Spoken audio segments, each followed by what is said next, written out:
ನಮೋ ವಾಲ್ಮೀಕಿಯೇ. ನಮಸ್ಕಾರ ಬಂಧುಗಳೇ. ನಾನು ನಿವೃತ್ತ ಪ್ರಾಧ್ಯಾಪಕ ಡಾಕ್ಟರ್ ಅರ್ಜುನ್ ಪಂಗಣ್ಣವರ್. ಹೇ ಸೀತಾರಾಮ ವಾಹಿನಿಯ ವಾಲ್ಮೀಕಿ ರಾಮಾಯಣ ಅಂದು ಇಂದು ಚಿಂತನ ಕಾರ್ಯಕ್ರಮದ 598ನೇ ಸಂಚಿಕೆಗೆ ತಮ್ಮೆಲ್ಲರಿಗೂ ಸ್ವಾಗತ. ಹನುಮ ಸೀತೆಗೆ ನಮನ ಹೇಳಿ ಸೀತೆ ಸುದ್ದಿಯನ್ನು ರಾಮನಿಗೆ ಮುಟ್ಟಿಸಲು ಪಯಣ ಬೆಳೆಸಲು ನಿಂತಿರ್ತಾನೆ, ಆತುರದಲ್ಲಿರ್ತಾನೆ. ಸೀತೆ ಪದೇ ಪದೇ ಅವನಿಗೆ ನೆನಪಿಸಿಕೊಡ್ತಿರ್ತಾಳೆ, ತನ್ನ ಒಂದು ಅಸ್ಥಿರ ಭಾವನೆಯನ್ನು ವ್ಯಕ್ತಪಡಿಸ್ತಿರ್ತಾಳೆ. ಅದನ್ನು ತಿಳ್ಕೊಂಡು ಹನುಮಾನನು ಭರವಸೆಯನ್ನು ಕೊಡ್ತಾನೆ, ಇಲ್ಲ ತಕ್ಷಣ ನಾವು ಹೋಗ್ತೇವೆ, ಹೊಳೆ ಬರ್ತೇವೆ, ನೀನು ಭಯಪಡಬೇಡ, ತಕ್ಷಣ ಬಂದ ನಿನ್ನನ್ನು ನಾವು ಇಲ್ಲಿಂದ ಮುಕ್ತಗೊಳಿಸಿಕೊಂಡು ಹೋಗ್ತೇವೆ ಅಂತ ಹೇಳ್ತಾ ಮುಂದುವರಿಸ್ತಾನೆ. ಯಾರಿಂದಲೂ ಸಾಧ್ಯವಿಲ್ಲ ತಡೆಯಲು ವಾನರನ ಭೂಮಾರ್ಗ ಆಕಾಶ ಮಾರ್ಗದಲ್ಲಿ. ವಾನರ ಸೈನ್ಯ ಬರಾಕೈತು ಸುಗ್ರೀವನಂದ್ರೆ ಅವ್ರನ್ನ ತಡೆಯೋಕ್ಕೆ ಸಾಧ್ಯನೇ ಇಲ್ಲ ಯಾರಿಗೂ. ಅವರು ಆಕಾಶ ಮಾರ್ಗದಿಂದನೂ ಬರ್ತಾರೆ, ಭೂಮಾರ್ಗದಿಂದನೂ ಬರ್ತಾರೆ. ಆ ಪ್ರತಿ ಮಾರ್ಗದಲ್ಲಿ ಅವರು ಬರುವಂಥ ಪ್ರತಿ ಮಾರ್ಗದಲ್ಲಿ ಅವರನ್ನು ತಡೆಯುವಂಥ ಶಕ್ತಿ ಯಾರಿಗೂ ಇಲ್ಲ. ಅರಣ್ಯ ಮಹಾಸಾಗರಗಳ ಪರ್ವತ ಭೂಮಂಡಲ ಸುತ್ತಿಹರು ಅನೇಕ ಬಾರಿ ವಾನರರು. ವಾನರರು ಅಸಾಮಾನ್ಯರು. ಈ ಭೂಮಿನ ಎಷ್ಟೋ ಸಲ ಸುತ್ತಾರ ಅವರು, ಎಷ್ಟೋ ಪರ್ವತಗಳನ್ನು ಕಂಡ್ಯಾರ, ಪರ್ವತಗಳನ್ನು ಸುತ್ತ ಹಾಕ್ಯಾರ, ಮುಂದೆ ಅರಣ್ಯಗಳನ್ನು ದಾಟ್ಯಾರ, ಭೂಮಂಡಲಗಳನ್ನು ಸುತ್ತ ಹಾಕಿ ಭೂಮಂಡಲವನ್ನು ಹಲವಾರು ಸಲ ಸುತ್ತ ಹಾಕ್ಯಾರ, ಅನೇಕ ಬಾರಿ ಸುತ್ತ ಹಾಕ್ಯಾರ. ಎಲ್ಲ ಮಾರ್ಗದಿ, ವಾಯು ಮಾರ್ಗದಿಂದ ಸುತ್ತ ಹಾಕ್ಯಾರ, ನೆಲ ಮಾರ್ಗದಿಂದನೂ ಸುತ್ತ ಹಾಕ್ಯಾರ. ನನಗೆ ಸಮಬಲದವರು, ನಾನೇನೀಗ ನೋಡ್ತಾ ಇದ್ದೇನೆ ಸಾಮರ್ಥ್ಯ, ಅಲ್ಲಿಂದ ನಾನು ಹೇಗೆ ಸಮುದ್ರ ದಾಟಿಕೊಂಡು ಬಂದೆಲ್ಲ, ನೀ ಸಂದೇಹ ಪಡಬೇಡ, ರಾಮ ಹೆಂಗೆ ದಾಟ್ತಾನೋ ಸಮುದ್ರ ದಾಟ್ತಾರೋ ಇಲ್ಲೋ ಅಂತೇಳಿ. ಇಲ್ಲ, ನಾ ಏನದಲ್ಲ ಅಷ್ಟೇ ಸಮಬಲ ಉಳ್ಳಂಥ ವಾನರ ಸೈನ್ಯ ಇದೆ. ಅವರು ಕೂಡ ಏನಾಗ್ತದೆ, ಸಮುದ್ರವನ್ನು ದಾಟಿಕೊಂಡು ಬರ್ತಾರೆ. ಅಧಿಕ ಬಲದವರು ಇದ್ದಿಹರು ವಾನರ ಸೈನ್ಯದಲ್ಲಿ, ನನಗಿಂತನೂ ಹೆಚ್ಚಿನ ಬಲದವರು ವಾನರ ಸೈನ್ಯದಲ್ಲಿದ್ದಾರೆ. ಬೇಡ ಬಲದ ಶಂಕೆ ಓ ಸೀತಾದೇವಿ, ಅವರ ಬಲದ ಬಗ್ಗೆ ಸಂದೇಹ ವ್ಯಕ್ತಪಡಿಸಬೇಡ ನೀನು. ಯಾಕಂದರೆ ನಾನೇನು ನೋಡಿದೆಯಲ್ಲ, ನನಗೇನು ಹೆಚ್ಚು ಬಲದವರು ಅಲ್ಲಿ ಅದಾರ, ನಾವು ಸುಲಭವಾಗಿ ಬರ್ತೇವೆ, ಯಾರೂ ನಮ್ಮನ್ನು ತಡೆಯೋಕ್ಕೆ ಸಾಧ್ಯ ಇಲ್ಲ. ಎಲ್ಲ ಮಾರ್ಗದಿಂದನೂ ಬಂದು ನಿನಗೆ ನಾವು ಇಲ್ಲಿ ಸಹಾಯ ಮಾಡ್ತೇವೆ, ನಿನ್ನನ್ನು ಮುಕ್ತಗೊಳಿಸ್ತೇವೆ ಅಂತ ಹೇಳ್ತಾನೆ. ಬಿಡು ಶೋಕ, ಬಹಳ ದುಃಖಿಸಿದಾಯಿತು. ಇಲ್ಲಿ ತನಕ ಭಾಳ ದುಃಖಿಸಿದೀವ, ಭಾಳ ಹತ್ತಿದ್ವಿ, ಇನ್ನೇನು ಹಾಳಕ್ಕೆ ಹೋಗಬೇಡ, ಬಿಟ್ಟು ಬಿಡು, ಇನ್ನು ನಿನ್ನ ಒಳ್ಳೆಯ ದಿನಗಳನ್ನು ನಿರೀಕ್ಷೆ ಮಾಡಂತ ಹೇಳ್ತಾನೆ. ವಾನರ ನಾಯಕರು ಲಂಕೆ ಮುಟ್ಟುವರು ಒಂದೇ ಜಿಗತದಲ್ಲಿ. ನೋಡ್ಬಿಡ್ದು ಅವ್ರು ಏನು ಮಾಡ್ತಾರೆ, ಕಿಷ್ಕಿಂದದಿಂದ ಇಲ್ಲಿ ಬಂದು ಬಿಡ್ತಾರೆ. ಅವರು ನೋಡ್ಬಿಡ್ದು ಬಂದು ಬಿಡ್ತಾರೆ. ಅದ್ರ ಬಗ್ಗೆ ಏನೇನೋ ಹೆಚ್ಚು ತಲೆ ಕೆಡ್ಸ್ಕೊಳ್ಬೇಡ, ಸಂಶಯ ಮಾಡೋಕ್ಕೆ ಹೋಗಬೇಡ. ಉದಯಿಸುವ ಸೂರ್ಯ ಚಂದ್ರನಂತ ರಾಮ ಲಕ್ಷ್ಮಣರು ಹೊತ್ತು ತರುವೆ ಎನ್ನ ಭುಜದ ಮೇಲೆ ನಿನ್ನ ಬಳಿ.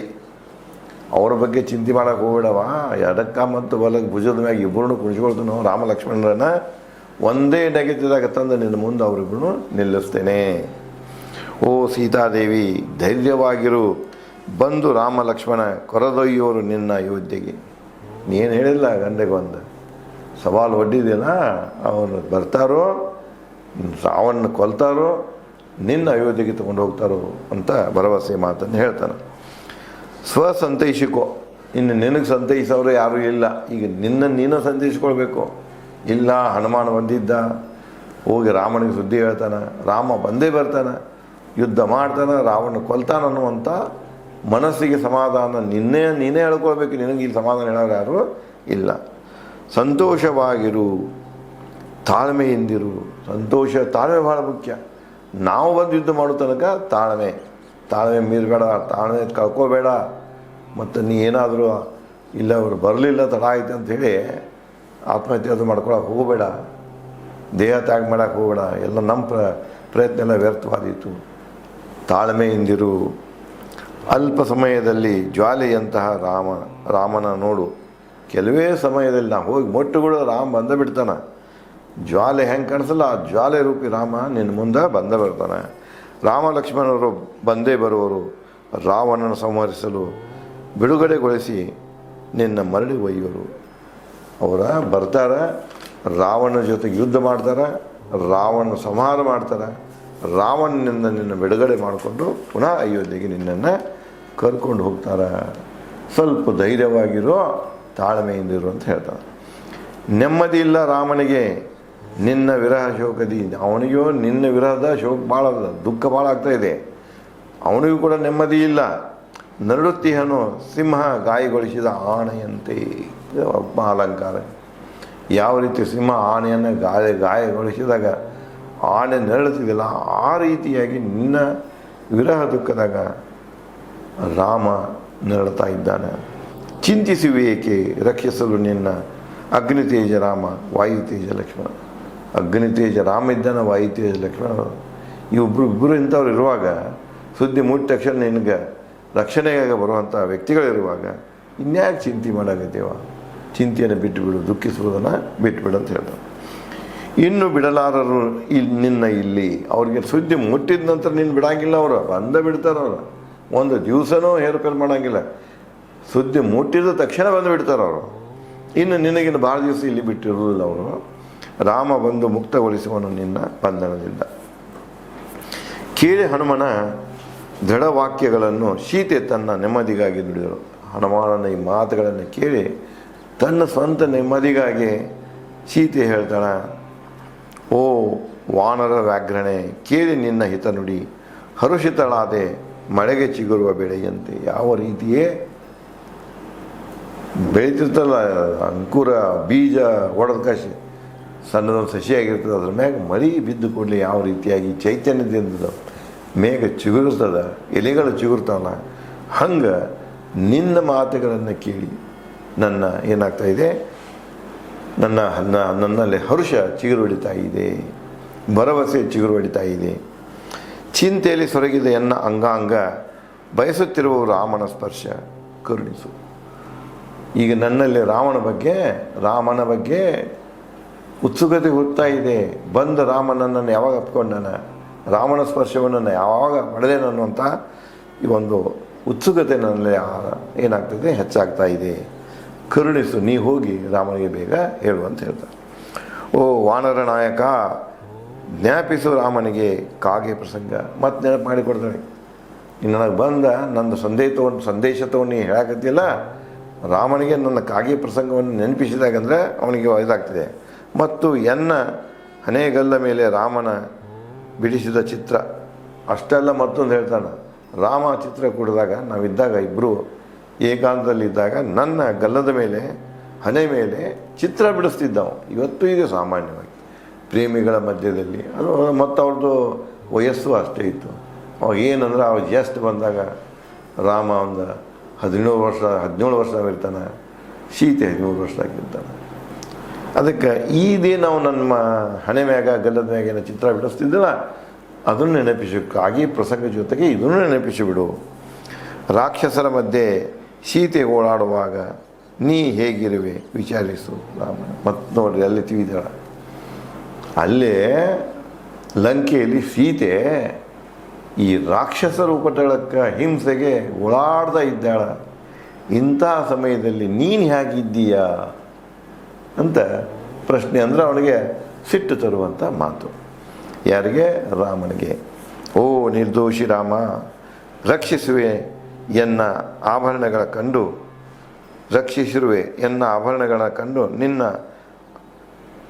ನಿನ್ನ ಅವುಗಳಲ್ಲಿ ಸಮಾಧಾನ ಪಡುತ್ತಿರುವೆ.